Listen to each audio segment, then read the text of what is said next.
Hello everyone, welcome to logical education. नाम रक्षा रघुवंशी और यहाँ पर अगेन हम डिस्कस करेंगे एसएससी के प्रीवियस ईयर की ईडियम्स।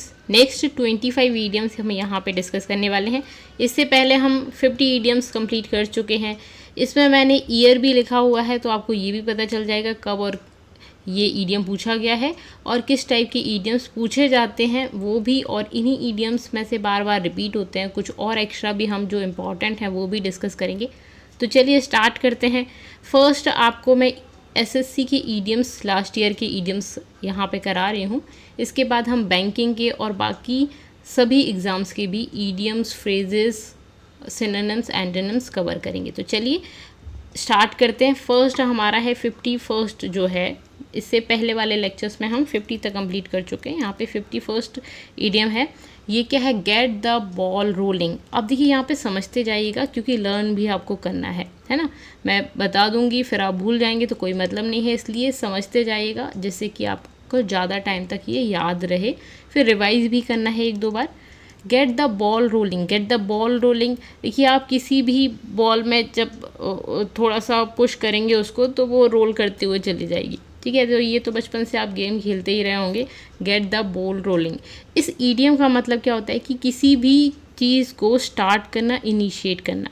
ये हमने फिजिक्स में फर्स्ट लॉ ही पढ़ा है, बचपन से पढ़ते आ रहे हैं हम फिजिक्स के फर्स्ट लॉ के बारे में। क्या पढ़ा है? जब तक कि किसी भी चीज़ को आप अपने हाथ से उसको चलाओ नहीं तब तक वो चलेगी नहीं, और जब तक रोकोगे नहीं तब तक रुकेगी नहीं। इसीलिए हमारा क्या है, फोर्स अप्लाई करना होता है हमें किसी चीज़ के लिए, और रोकने के लिए जो फोर्स लगता है वो फ्रिक्शन लगता है। तो ये आपको पता है। तो किसी भी चीज़ को इनिशिएट करना है, स्टार्ट करना है, तो उसके लिए हम ईडियम यूज़ करते हैं गेट द बॉल रोलिंग, ठीक है। तो टू स्टार्ट और initiate something, gate the ball rolling. ये एसएससी सीजीएल 2018 का क्वेश्चन है। यहाँ टीयर 1 टीयर 2 दोनों के क्वेश्चन हमने लिए हैं, ठीक है। नेक्स्ट है a piece of cake. Piece of cake अब कैसी चीज़ होती है? बहुत ही सिंपल होती है, इजी एक्सेसिबल होती है, आपको इजीली मिल जाता है piece of cake.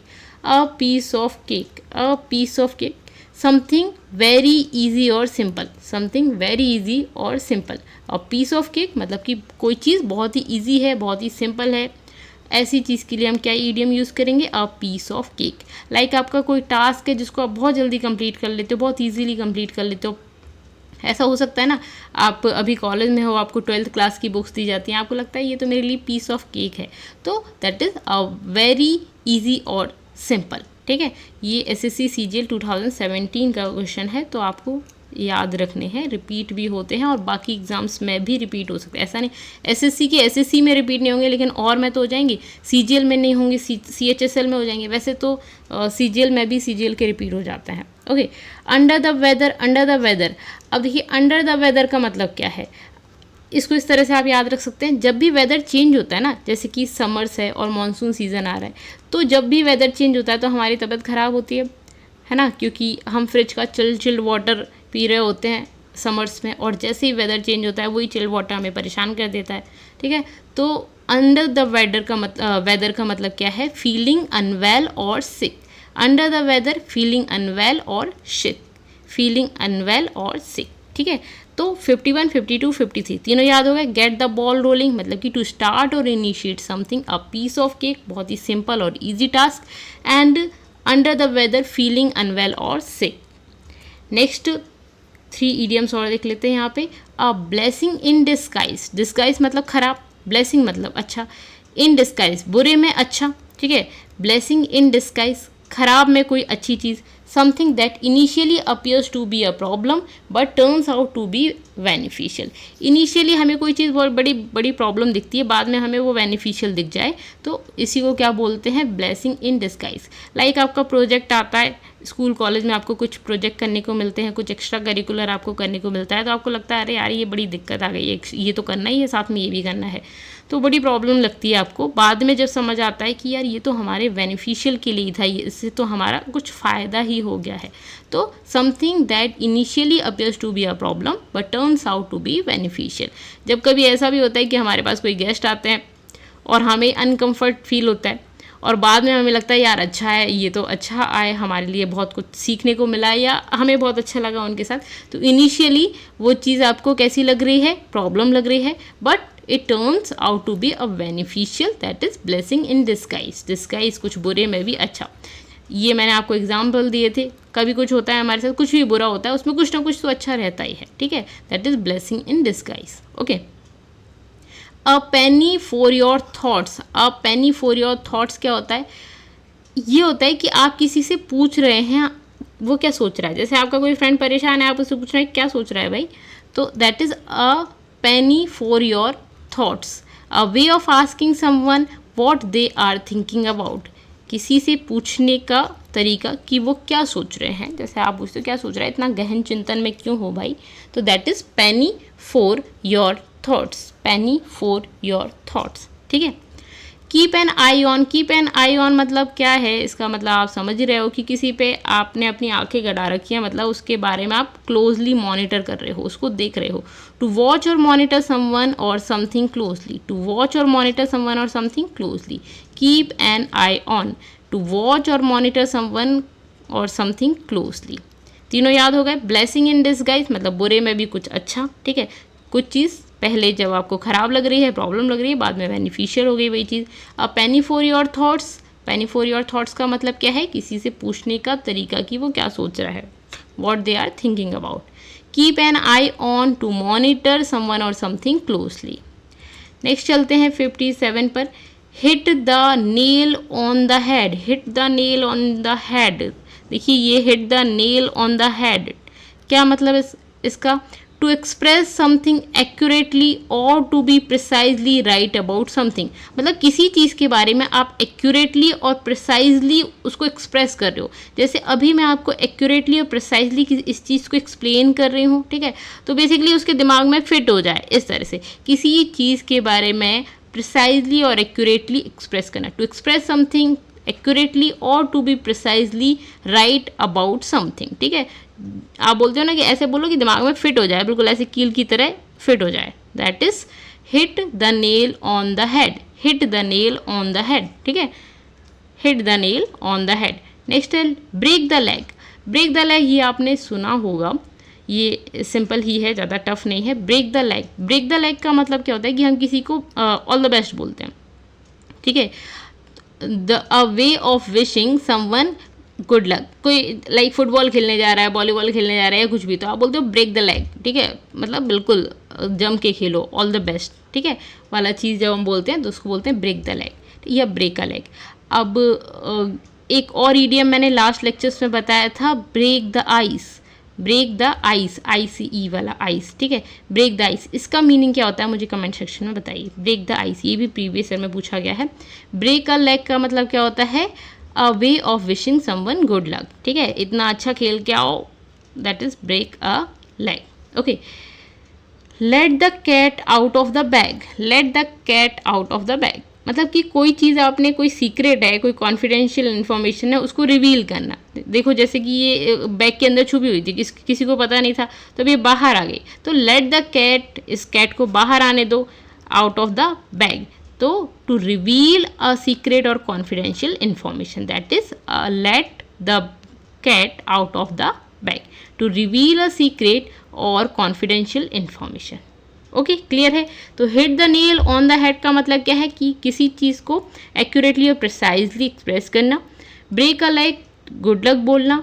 And let the cat out of the bag का मतलब है कि रिवील करना किसी भी सीक्रेट, किसी भी कॉन्फिडेंशियल इन्फॉर्मेशन को। ओके, नेक्स्ट चलते हैं 60, 61, 62। 3 इडियम्स यहाँ पे हैं। Fish out of the water. Fish out of water, अच्छा आउट ऑफ द नहीं लगा हुआ है, आउट ऑफ वाटर, ठीक है। Fish out of water. Fish out of water इसका मतलब क्या होता है? अच्छा आप मुझे बताओ कि जो फिश है वो आउट ऑफ वाटर मतलब कि वाटर से बाहर आ जाएगी तो कैसी होगी? तड़पड़ाएगी, बिल्कुल ऐसे कि मैं मरने वाली हूँ वैसा। तो फील अनकंफर्टेबल और out of place in particular situation. कभी कभी ऐसा भी होता है ना कि आप अपने किसी फ्रेंड के साथ उसके फ्रेंड से मिलने चले गए, ठीक है, और आप उसमें बिल्कुल कंफर्टेबल नहीं हो पा रहे हो, ठीक है, तो आपको ऐसा लगता है कि ये इस पर्टिकुलर सिचुएशन, इस पर्टिकुलर प्लेस में मैं फिट नहीं बैठ पा रहा हूँ, और अनकंफर्टेबल होता है। लाइक आप अपने पेरेंट्स के साथ उनकी पार्टी में चले गए, ठीक है, और उनके फ्रेंड्स है वहाँ पे, आपका कोई फ्रेंड ही नहीं है, तो आपको उस सिचुएशन में अनकंफर्टेबल या आउट ऑफ द प्लेस आपको लगता है। आउट ऑफ द प्लेस, किसी पर्टिकुलर सिचुएशन में लगना या किसी पर्टिकुलर सिचुएशन में अनकंफर्टेबल फील करना is fish out of water. ठीक है, तो आप जैसे फिश अपने पानी से बाहर निकल जाती है तो कैसे तड़पड़ाती है, सेम उसी तरह से आप भी किसी पर्टिकुलर सिचुएशन में जब आप अनकंफर्टेबल फील करते हो तो उसको बोलते हो fish out of water. Okay, graveyard shift. Graveyard shift, shift मतलब जो आपकी डे शिफ्ट, नाइट शिफ्ट, इसी तरह की शिफ्ट होती है, इसी तरह की एक शिफ्ट को बोला जाता है ग्रेवयार्ड शिफ्ट। ये ईडियम है। इसका मतलब होता है कि आपको एक ऐसी तरह की शिफ्ट दे दी गई है जिसमें काम करना आपको आलस आएगा। Like work shift that takes place at night, late रात में स्टार्ट हो रही है, लाइक 2 बजे 3 बजे के आसपास स्टार्ट हो रही है, और अर्ली इन द मॉर्निंग, सुबह सुबह 4-5 बजे स्टार्ट हो गई। तो लेट नाइट की शिफ्ट या अर्ली मॉर्निंग की शिफ्ट हो, उस टाइम पे सोचो आपको जाना पड़े तो कैसा लगेगा आपको, बिल्कुल ऐसा कि मौत के मुंह में ही उतार दिया गया हो। ठीक है, तो that is a graveyard shift, जैसे आपको दफना ही दिया गया हो, तो इसको बोलते हैं ग्रेवयार्ड शिफ्ट। तो एक डे शिफ्ट, नाइट शिफ्ट, ठीक है, और तीसरी जो आप बोलोगे वो कौन सी है, ग्रेवयार्ड शिफ्ट। ग्रेवयार्ड शिफ्ट कौन सी हो गई, लेट नाइट जो और अर्ली मॉर्निंग जो शिफ्ट होती है, वर्क शिफ्ट ही होती है, उसको आप ग्रेवयार्ड शिफ्ट, एक्चुअली ऐसी कोई शिफ्ट नहीं होती लेकिन ये ईडियम है। ठीक है, तो इस ईडियम को आप याद रखेंगे। ओके, नेक्स्ट है jump the gun, jump to the, अच्छा कोई पर्सन है जो जल्दी जल्दी वो गुस्सा हो जाता है, मार दूंगा ऐसी बातें करने लगे। ठीक है, बिल्कुल जिसको 2 मिनट में गुस्सा आ जाए और वो बार बार अपना हाथ अपनी गन पे ले जाए, ये इनको सबको तो मैं उड़ा देता हूँ गन से। ठीक है, आजकल तो इतना नहीं किया जा सकता तो जेल हो जाएगी। ठीक है, बट जो इस तरह से करते हैं उसको क्या बोलते हैं, टू एक्ट वेरी क्विकली और बिफोर द अप्रोप्रिएट टाइम। ठीक है, मतलब बहुत जल्दी से एक्शन लेना, किसी कुछ काम हुआ है उसको बहुत जल्दी उस चीज़ के लिए रिएक्ट कर देना। ठीक है, तो डोंट जंप द गन, इस तरह से आप इसको यूज़ करोगे, डोंट जंप द गन, मतलब कि ऐसा मत करो कि आप जंप द गन, मतलब बेसिकली आप जल्दी जल्दी अपना हाथ गन पे लेके जा रहे हो कि चलो मार ही देते हैं, ख़त्म करो बात। ठीक है, टू एक्ट टू क्विकली, बहुत जल्दी, कोई बात डिस्कशन चल रहा है, बहुत जल्दी आपने क्विकली एक्ट किया। ठीक है, और before the appropriate time, appropriate time होगा भाई मारने का भी, कोई ख़राब है तो उसको मारना, या किसी भी चीज़, किसी भी काम को, अब ये एक्चुअल में मारने वाली चीज़ नहीं है, किसी भी काम को करने का एक एक्यूरेट टाइम होता है, एक अप्रोप्रिएट टाइम होता है, उससे पहले ही आप जल्दी जल्दी उसको करें तो एक्ट कर रहे हो टू क्विकली, एक टाइम पर आपको रिस्पॉन्ड, ये भी एक आर्ट होती है कि आप किस बात का किस टाइम पर उसका एक्शन ले रहे हो या आप रिस्पॉन्ड कर रहे हो। ऐसा नहीं कि किसी ने आपको भड़काया आप 2 मिनट में भड़क गए, नहीं, ये नहीं होना चाहिए। आप उसको बोलो कि भाई तू बोलता जा, जब मेरा टाइम आएगा ना मैं तुझे बताऊंगा। अभी आपको कोई परेशान कर रहा है, आपको बोल रहा है कि हाँ तुझसे नहीं निकलेगा और रहने दे और ये मत कर और इस तरह से, तो आप उसको बहुत क्विकली, ऐसा नहीं कि आप उसको आंसर देने की जल्दी करो, नहीं, आंसर देने की जल्दी नहीं। जब आपका सिलेक्शन हो जाएगा वो पर्सन आपके पास खुद आएगा और बोलेगा मुझे तो पता ही था कि तेरा हो जाएगा, मैं तो जानता ही था। ठीक है, तो इस तरह से नहीं करना है, जंप द गन नहीं करना है, don't jump the gun. Okay, तो यहाँ पे ये तीनों रिवाइज कर लेते हैं। फिश आउट ऑफ वाटर मतलब कि बहुत ही अनकंफर्टेबल सिचुएशन या आउट ऑफ प्लेस, इसको आपको मेरे साथ बोलना भी है। ठीक है, ऐसा नहीं कि सुनते जाना है, आपको भी बोलना है जिससे आपको याद हो जाएगा। ग्रेवयार्ड शिफ्ट, लेट नाइट या अर्ली मॉर्निंग की shift, and jump the gun का मतलब है टू क्विकली, आप अगर किसी चीज़ के लिए एक्ट कर रहे हो, बिफोर अप्रोप्रिएट टाइम आप एक्ट कर रहे हो, तो that is jump the gun. Okay, next है आपका once in a blue moon. Once in a blue moon, अच्छा एक होता है वंस अपॉन अ टाइम, बोलते हैं एक समय की बात है। ठीक है, ये वैसा नहीं है। ठीक है, लेकिन ये भी क्या है कि बहुत ही कम आने वाली चीज़ है। Once in a blue moon, something that happens very rarely, बहुत ही कम दिखता है इस तरह का। ठीक है, अभी आजकल आप देख रहे होंगे कि 23 अगस्त को बहुत ही स्पेशल डे है, बहुत ही सालों में इस तरह का दिन आता है। ठीक है, आपको बहुत सारा, आप अगर स्काई में देखोगे तो आपको काफ़ी सारे स्टार्स, मून और वो बहुत अच्छा सा व्यू देखने को मिलेगा। ठीक है, तो ये भी उसी तरह की चीज़ है, once in a blue moon. Once in a blue moon तो मतलब something that happens very rarely, बहुत ही कम जो चीज़ होती है, once in a blue moon. ठीक है, नेक्स्ट है एप्पल ऑफ समवन साइज। अब आप मुझे बताइए एप्पल कितना महंगा फ्रूट है। ठीक है, एप्पल इन समवन साइज मतलब कि किसी की आंखों का एप्पल होना, समझ रहे हो, कि एक पर्सन और कोई चीज़ दैट इज़ ग्रेटली चेरिश्ड, मतलब जो बहुत ही ज़्यादा, कोई बच्चा होता है ना घर में, हर किसी की आंखों का तारा होता है, जैसे हम हिंदी में बोलते हैं, तो सेम उसी तरह से आप इंग्लिश में क्या बोलोगे, एप्पल ऑफ समवन आइज, किसी की एप्पल ऑफ माई आइज भी बोल सकते हो, योर आइज भी बोल सकते हो, समवन की जगह आप कुछ और वर्ड भी लगा सकते हो। एप्पल ऑफ समवंस आई मतलब है कोई भी पर्सन और कोई भी चीज़ जो बाकी किसी की भी क्या है, आंखों का तारा है, इस तरह से, ठीक है, ग्रेटली चेरिश्ड। क्लियर है। नेक्स्ट है call it a day. Call it a day क्या है, कॉल इट अ डे का मतलब है कि आप ऑफिस में हो, अब आप बोल रहे हो बस मेरा हो गया, इससे ज़्यादा काम नहीं करूँगा, अब मैं काम नहीं करूँगा। टू स्टॉप वर्किंग और something for the rest of the day, पूरे दिन के लिए आपने ख़त्म कर दिया, इस तरह से प्रोटेस्ट भी किया जाता है, ठीक है। आप पेन डाउन अप्रोच फॉलो करते हो कि भाई आप काम नहीं करेंगे, तो that is call it a day. Call it a day का मतलब to stop working on something for the rest of the day. Like अब मैंने आपको एक लेक्चर बना दिया, अब मैं इंग्लिश पर वर्क नहीं करूँगी, ठीक है, या ईडियम पे वर्क नहीं करूँगी, ये मेरा रेस्ट ऑफ द डे के लिए क्या है, मैं वर्क को स्टॉप कर दूंगी, तो that is call it a day, call it a day, ठीक है। क्लियर है। तो तीनों रिवाइज कर लेते हैं। Once in a blue moon का मतलब है कि जो बहुत ही कम रेयरली जो चीज़ होती है, ठीक है।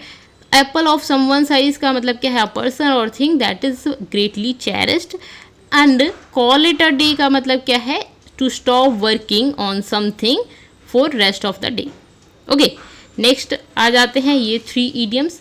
किल 2 वर्ड्स विथ 1 स्टोन, कितना फ़ायदा हो गया, एक ही स्टोन से आपने 2 वर्ड्स को मार दिया, मतलब एक ही काम से आपने 2 काम फिनिश कर दिए, ठीक है। तो टू अकम्प्लिश 2 ऑब्जेक्टिव्स, 2 ऑब्जेक्टिव्स को अकम्प्लिश किया आपने विथ अ सिंगल एक्शन, सिर्फ एक ही काम किया और 2 चीज़ें आपको मिल गई, 2 ऑब्जेक्टिव आपके पूरे हो गए, ठीक है। तो इस तरह की चीज़ को हम क्या बोलते हैं, किल 2 वर्ड्स विथ 1 स्टोन, 2 वर्ड्स को आपने एक ही स्टोन से मार दिया, ये 2 वर्ड्स एक ही स्टोन से मर गई, तो 2 ऑब्जेक्टिव्स आपके अकम्प्लिश हुए सिंगल एक्शन से, एक सिंगल टास्क किया आपने, सिंगल टास्क किया उससे आपने 2 ऑब्जेक्टिव्स पूरे कर लिए। तो बहुत ही खुशी वाली बात है, to kill 2 words with 1 stone, ठीक है। नेक्स्ट है लास्ट स्ट्रॉ। लास्ट स्ट्रॉ ये भी इंपॉर्टेंट है। The final small problem that makes a situation unbearable. कभी कभी ऐसा होता है ना कि एक बड़ा सा पहाड़ है, आपने सब चढ़ लिया, ठीक है, बट एक लास्ट में जाके आपका बिल्कुल लास्ट ही था, ये सारे आप चढ़ते आ गए, सब कुछ कर लिया आपने, लास्ट वाला जो था ना वो छोटा सा लास्ट जो था, एक स्मॉल सी प्रॉब्लम लाइक इतनी हो, लेकिन आप यहाँ तक थक गए आप, ठीक है, अब आप इसको नहीं कर पा रहे हो। कभी कभी ऐसा होता है ना, हमने बहुत सारी प्रॉब्लम्स या सब कुछ जो भी हमें अपना टास्क करने थे वो हम सारे कर लिए, लास्ट में जाके हम थक जाते हैं कि अब नहीं होगा हमसे, ठीक है, या हम पीछे हट जाते हैं। तो फाइनल और small problem that makes a situation unbearable, ठीक है। तो एक स्मॉल और फाइनल प्रॉब्लम ही थी, लास्ट ही थी भाई, इसके बाद तो आपको सक्सेस मिल ही जाती, लेकिन वो ही नहीं हुई, तो दैट इज लास्ट स्ट्रॉ। क्या होता है, लास्ट स्ट्रॉ। ओके, फाइनल और small problem that makes a situation unbearable is last straw.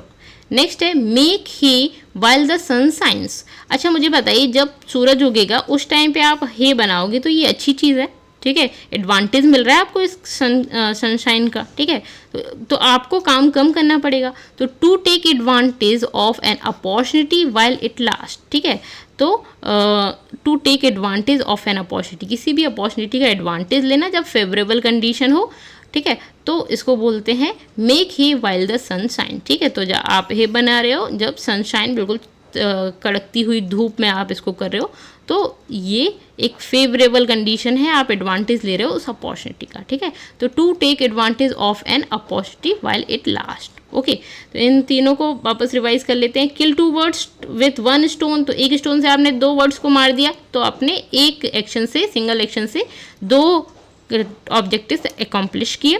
Last straw का मतलब है फाइनल लास्ट प्रॉब्लम थी जो कि अनबियरेबल है, सिचुएशन को उसने बहुत ही ज़्यादा ख़राब कर दिया है। Make hay while the sunshine, तो ये एक अपॉर्चुनिटी थी आपके पास, उसका आपने एडवांटेज लिया। ओके, क्लियर है, याद हो गए होंगे आई होप। काउच पोटैटो, ये हम जैसे लोग होते हैं जो बहुत पसंद करते हैं कि भाई टीवी के सामने बैठे रहें और पड़े रहें, ठीक है। तो a person who spend a lot of time sitting and watching TV, ठीक है, हालांकि मैं नहीं करती हूँ बट रील्स में आजकल हम सब लोग करते हैं, तो दैट इज काउच पोटैटो, ठीक है। A person who spends a lot of time sitting and watching TV, ठीक है। तो काउच पोटैटो ऐसे पर्सन को बोलते हैं जो काउच पर बैठा रहता है या सोफे पे बैठा रहता है और पूरे टाइम आइडली बैठ के टीवी देखना पसंद करता है, ठीक है, that is couch potato. Okay, SSC CGL 2016 में टीयर 1 का क्वेश्चन है। नेक्स्ट है every cloud has a silver lining. Her cloud में सिल्वर लाइनिंग होती है। आपने देखा होगा जब बादल गरजते हैं या आपने क्लाउड्स में देखा होगा हर क्लाउड की यहाँ पे ऐसे ऐसे रोशनी आपको आती हुई दिखती है, ठीक है। क्लाउड है और क्लाउड के पीछे तो रोशनी है ना सन की, तो वो रोशनी यहाँ पे दिखती है, तो सिल्वर लाइन दिखाई देती है हमें, बहुत अच्छा सा सीन दिखता है, आप सभी ने देखा होगा। Every cloud has a silver lining, तो there is something positive in every difficult situation. अब क्लाउड तो आपको कैसे दिख रहे हैं, बारिश हो जाएगी, हाँ अच्छा मौसम हो तो अच्छी बात है ये, बट अगर फेवरेबल मौसम नहीं है, ठीक है, तो ये खराब चीज़ है आपके लिए क्लाउड, और उस सब के पीछे एक सिल्वर लाइनिंग दिख रही है, तो नेगेटिव चीज़ में पॉजिटिव दिख रहा है, तो हर डिफ़िकल्ट सिचुएशन में कुछ ना कुछ पॉजिटिव होता है। इसके लिए हमने एक और ईडियम पढ़ा है अभी, ठीक है, उस ईडियम को मुझे लिख के बताइए क्या था, ठीक है, तो कमेंट करके आपको बताना है। तो every cloud has a silver lining, there is something positive in every difficult situation, ठीक है, there is something positive in every difficult situation. हर डिफिकल्ट सिचुएशन में कुछ ना कुछ पॉजिटिव होता ही है, ठीक है। लाइक आपका एग्ज़ाम नहीं निकला, ये आपके लिए ख़राब चीज़ है, बट आपने कुछ सीख लिया, ये आपके लिए अच्छी चीज़ है। जो आप सीखते जा रहे हो, एक दिन ऐसा आएगा कि आपको वो सारी की सारी अभी से लेके पहले से लेके अभी तक और जिस दिन तक आपका एग्ज़ाम नहीं निकल रहा है और जिस दिन निकलेगा वो सारी जितना भी अभी तक आपने मेहनत की है वो सब उस दिन आपको काम आ जाएंगी, ठीक है। तो ये सब चीज़ें क्या है, पॉजिटिव ही हैं आपकी डिफ़िकल्ट सिचुएशन में, हर कुछ ना कुछ पॉजिटिव ही है जो एक दिन आपको सक्सेसफुल बना देगा। ओके, नेक्स्ट है of the hook. Of the hook, अब देखिए ये हुक है, इससे बाहर निकल गई, तो हमारे लिए तो ख़राब चीज़ है, ठीक है, बट इसके लिए तो अच्छी चीज़ है, ठीक है। तो टू एस्केप और अवॉइड अ डिफिकल्ट सिचुएशन और पनिशमेंट, ठीक है, तो ये बोल रही बाय बाय और खुश हो रही है ये, ठीक है, तो इस हुक से बाहर निकल गई, या हम जेल में बंद हैं, जेल में पनिशमेंट मिलेगी हमें, हम जेल को फ्री होके आ गए वहाँ से, ठीक है, भाग के आ गए, तो एस्केप कर गए और अवॉइड अ डिफिकल्ट सिचुएशन, ठीक है, आप किसी डिफिकल्ट सिचुएशन को एस्केप कर जाते हो, अवॉइड कर देते हो उस पनिशमेंट को, ठीक है, तो आप किसी पनिशमेंट से बच जाना, that is of the hook. इस हुक से अलग हुआ है, इसीलिए OFF ऑफ लिखा है आपने। OF ऑफ का मतलब होता है का की के वाला सेंस होता है, ठीक है, और OF और OFF ऑफ जब किसी चीज़ से दूर हटता है, जैसे कि एप्पल, जो पेड़ से अगर एप्पल गिरा है ट्री से तो ऑफ द ट्री आएगा, ठीक है, OFF ऑफ आएगा, क्लियर है। तो ऑफ द हुक का मतलब क्या है, टू एस्केप और अवॉइड अ डिफिकल्ट सिचुएशन और पनिशमेंट, क्लियर है। तो काउच पोटैटो एक लेजी पर्सन है जो कि बहुत सारा टाइम बैठे रहने के लिए और टीवी देखने में बिताता है। Every cloud has a silver lining, तो आपको ये समझ आ ही गया है कि हर डिफिकल्ट सिचुएशन का कुछ ना कुछ पॉजिटिव पार्ट भी होता है। ऑफ द हुक का मतलब क्या है, आप किसी डिफिकल्ट सिचुएशन को से भाग कर आ गए हो। ओके, नेक्स्ट ये आपके कंप्लीट कर लेते हैं 4, तो आपके 25 ईडियम्स यहाँ पे कंप्लीट हो जाएंगी। Pearls of wisdom, pearls of wisdom, wisdom, pearls of wisdom, wise and valuable piece of advice, ठीक है। तो पर्ल्स ऑफ विजडम मतलब कि एक वाइज और वैल्यूबल पीस ऑफ एडवाइस आपको मिल रही है, ठीक है, एक बहुत अच्छी एडवाइस, ठीक है, वैल्यूबल एंड बहुत अच्छी एडवाइस आपको मिल रही है, वाइज एंड वैल्यूबल एडवाइस आपको मिल रही है, that is pearls of wisdom, pearls of wisdom, wise and valuable piece of advice.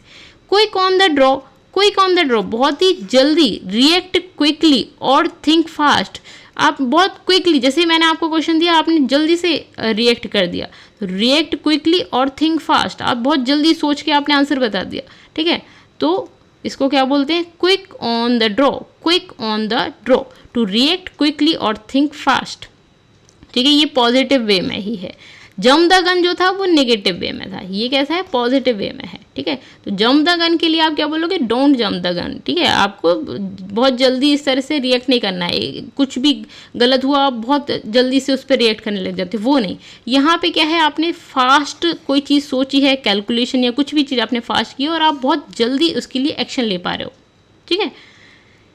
Read between the lines, अब ये तो ईडियम आपने पढ़ा ही होगा अगर आप अच्छे से मेहनत कर रहे हैं। Read between the lines, between the lines आप पढ़ ले रहे हो, जैसे इन लाइन के बीच में भी, लाइक मैं जो बोल रही हूँ उसके बीच का मेरा भाव भी आप समझ पा रहे हो।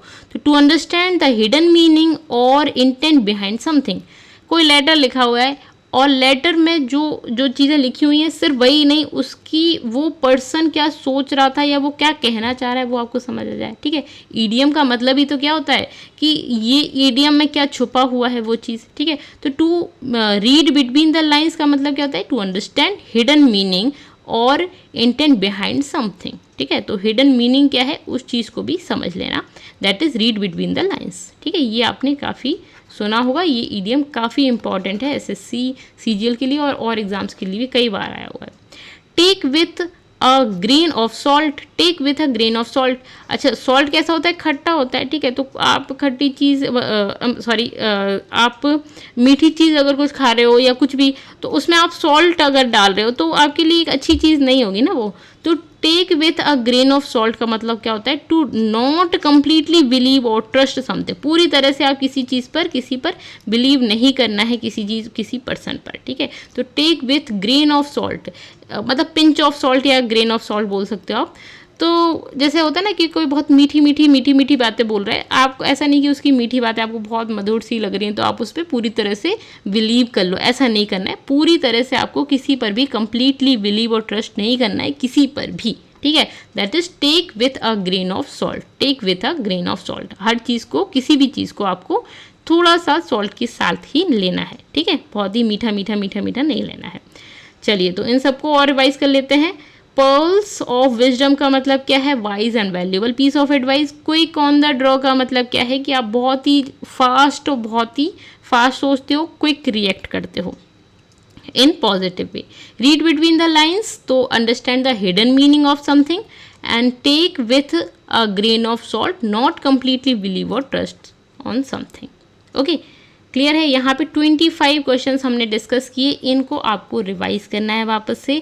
वीडियो को आप फास्ट में सुन लीजिएगा, वापस से रिवाइज कर लीजिएगा और बोलते बोलते आपको रिवाइज करना है। कोशिश करनी है कि 2-4 दिन तक, अगले जो 2-4 दिन आने वाले हैं उन दिन तक आप इनको यूज़ करो अपनी बातों में, ठीक है।